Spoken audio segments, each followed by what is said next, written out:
ilagay ang sarili sa lugar. Hindi lahat ng pasyente na-appreciate na may dalaw. Unless may dala kang pera na pambayad ng bill, or unless may dala kang pagkain na gustong-gusto ng pasyente, actually, mas mabuti pa, huwag ka na lang dumalaw.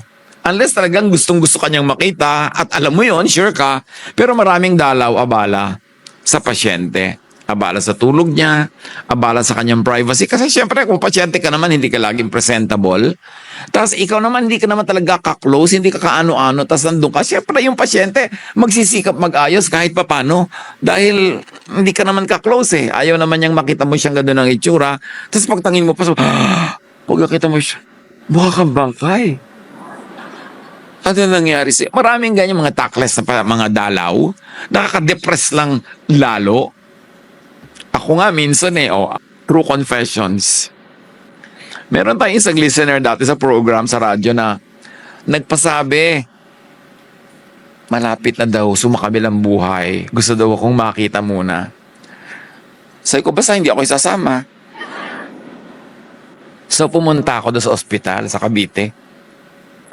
Yung pagpasok kong ganyan sa pinto, ang nakita ko lang paanong pasyente kasi yung kama niya pahalang at dito sa may part ng ulo niya may nakatakip na banyo dito. So pagpasok mo parang maliit na pasilyo. Tsaka liliko ka lang para makita mo yung buong kama. Intindihan niyo ha? Pagpasok ko nakita ko paalang niya. Sabi ko sa kanya paglapit ko, ang pedicure niya black pa ha? Sabi ng anak, nangingitim lang po ang kuko niya. Hindi na po nadadaluyan ng dugo. So, me and my big mouth. Yung mag-ingat-ingat talaga ka kung ano mo pinagsasasabi mo. In my attempt at cheering her up, yung pala, hindi naman fashion statement yung kuko niya. So, ganon kuminsan ng mga pasyente tulad ko. No? Ewan ko lang, hindi naman yata sumama ang loob dahil natawa naman yung pasyente. In any case, sometimes, your absence is your best visit. Ilagay ang sarili sa lugar. Hindi lahat ng pasyente na-appreciate na may dalaw. Pero lahat ng pasyente ma-appreciate na magpadala kayo ng pambayad.